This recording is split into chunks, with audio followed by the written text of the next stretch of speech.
शिवजी ने अपने भक्त के लिए नौकर तक का रूप धारण कर लिया। एक ऐसी कथा लेकर के आ रहे हैं आपके सामने। ये कथा है एक पुजारी की जो बहुत बड़ा शिव भक्त था। वह शिव भक्ति में तल्लीन रहता था, हर समय शिव की उपासना करता था। उसके लिए जीवन सिर्फ शिव की भक्ति करना था। उसकी शिव भक्ति से प्रसन्न होकर के भगवान शिव उसके साथ रहने की इच्छा भगवान शिव की में जगी। तो वो एक गरीब आदमी का रूप धारण करके पृथ्वी पर आए और उसके घर के सामने खड़े होकर बोले कि हे पुजारी बाबा, मैं गरीब हूँ, मैं अनाथ हूँ, मुझे अपने घर में जगह दे दीजिए। मैं आपका सारा काम करूँगा और आप मुझे सिर्फ 2 वक्त की रोटी दे दीजिए। तो जो पुजारी थे वो तो शिव भक्त थे, हालांकि उनके पास इतना खाने की व्यवस्था नहीं थी घर के अंदर, फिर भी उन्होंने शिव का आदेश मानकर उसे अपने घर में जगह दी।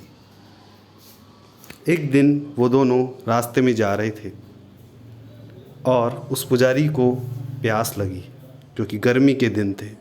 तो उन्होंने उससे कहा कि हे, तुम मेरे लिए कहीं से पानी की व्यवस्था कर दो, मेरे कंठ सूख रहे हैं वरना मैं मर जाऊंगा। तो वो आदमी, गरीब आदमी, वो तो भगवान शिव जी के रूप थे। वो थोड़ी सी देर उस पुजारी की आंखों से ओझल हुए और उन्होंने अपनी जटा में से गंगा निकाल कर एक कटोरे में उस पुजारी के लिए लेकर के आए। पुजारी ने उसे पीते ही भान हो गया कि ये तो गंगा जल है और यहाँ आसपास कहीं भी दूर दूर तक ये गंगा जल नहीं मिलेगा। तो वो समझ गए कि ये कोई साधारण इंसान नहीं है, ये तो भगवान शिव का साक्षात रूप है। तो पुजारी जी अपने घुटनों के बल बैठ गए और उनके सामने नतमस्तक हो गए कि भगवान आप मुझे दर्शन दीजिए। भगवान अपने भक्त की बात को टाल न सके और उसके सामने प्रकट हो गए। लेकिन भगवान ने इच्छा जाहिर की, मैं तो तुम्हारे साथ सेवक बनकर ही रहना चाहता हूँ। तो वापस उसके घर की तरफ चल दिए।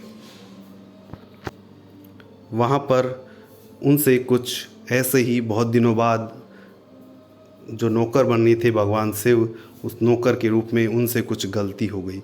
इससे उन पुजारी की पत्नी बहुत नाराज़ हो गई, गुस्सा हो गई। वह उसका हाथ जलाने के लिए आग लेकर के चूल्हे में से उसकी तरफ चली। ये सब देखकर पुजारी बाबा ने उससे रोका कि ये कोई साधारण इंसान नहीं है, ये तो साक्षात भगवान शिव है। ये सुनते ही भगवान शिव अंतर्धान हो गए और फिर उस पुजारी को कई दिनों तक नहीं मिले। उसने पुजारी ने हर जगह उन्हें ढूंढा लेकिन फिर उन्हें नहीं मिले। एक दिन वो ऐसे ही थक हार कर बैठा हुआ था, तब भगवान शिव उसकी दशा नहीं देख पाए। ऐसी दशा देखकर वो वहाँ पर प्रकट हुए और उन्होंने पूछा कि तुम इतने दुखी क्यों हो, कि प्रभु आप मेरे साथ चलिए, मैं आपके बिना नहीं जी सकता। तो भगवान शिव ने कहा कि अब ये अपना राज, मेरा राज था इस नौकर के रूप में, वो उजागर हो चुका है। मैं तुम्हारे साथ चल तो नहीं सकता। लेकिन तभी उन्होंने वहाँ पर एक शिवलिंग प्रकट किया कि मैं तुम्हारे साथ इस रूप में हमेशा रहूँगा, तुम इसकी पूजा करो, आराधना करो, मैं तुम्हारे साथ हमेशा इस रूप में रहूँगा। तो दोस्तों, जब भी अपनी कोई विश पूरी करनी हो तो भगवान शिव को याद करो। वो बहुत ही दयालु हैं, कृपालु हैं। वो आपकी सारी मनोकामनाएं पूर्ण करेंगे। वो आपके लिए आपके चेहरे पर मुस्कान लाएंगे। उनकी भक्ति करो, आपके चेहरे पर आपका जीवन हमेशा खुशहाल रहेगा। तो दोस्तों, तो नीचे लिखने मत भूलिए, बोलिए हर हर महादेव। नीचे लिखिए हर हर महादेव। मिलते हैं एक ऐसी ही शिव कथा के साथ अगले वीडियो में। धन्यवाद।